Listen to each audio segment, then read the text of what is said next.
కళ్ళ ముందు ఏం జరుగుతుందో తెలియకుండా నిజానికి అబద్ధానికి తేడా తెలియని స్థితిలో నేనున్నప్పుడు, పరిస్థితులకు నేను తల వంచినప్పుడు నా పక్కన నిలబడ్డారు. ప్రేమ పంచిన నా తమ్ముడు పగ పెంచుకున్నాడు. తమ్ముడు అన్న పిలుపును కూడా ఇవ్వలేని నా కోసం కేదార్ ఎంత కష్టపడ్డాడు.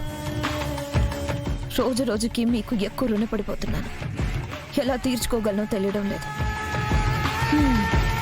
చూసావా కేదార్, మీ అక్క మా వాళ్ళు మీ వాళ్ళు అని వేరు చేసి మాట్లాడుతున్నారు. పైగా రుణం తీర్చుకోవడం అని పెద్ద పెద్ద మాటలు మాట్లాడుతున్నారు. జగదాత్రి ఆగు, నేను అలా ఏమనలేదు. మిమ్మల్ని నేను వేరు చేసి చూడడం ఏంటి? మీరు ఈ కుటుంబ సభ్యులు.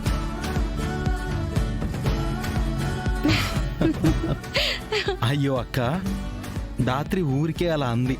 దాత్రి సారీ వదినా. అయినా లేకుంటే ఏంటి, రక్త సంబంధం మధ్య లెక్కలుంటాయా? నువ్వు ఇది చేసావు కాబట్టి ఇది చేశానని మాట్లాడుకోవడానికి.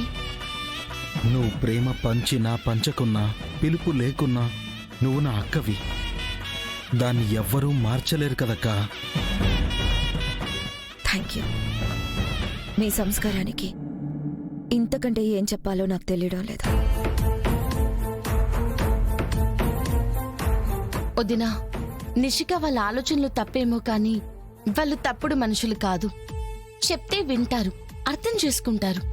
పిలిపించి కూర్చోబెట్టి మాట్లాడదాం.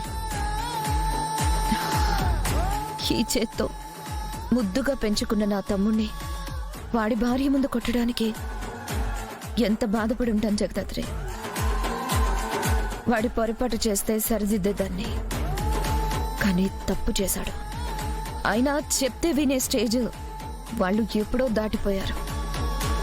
ఆకలి విలువ తెలిస్తే కానీ ఇంటి విలువ, కుటుంబం విలువ అర్థం కాదు. యువరాజులో మార్పు కోసం ఈ నిర్ణయం అవసరం జగదాత్రి.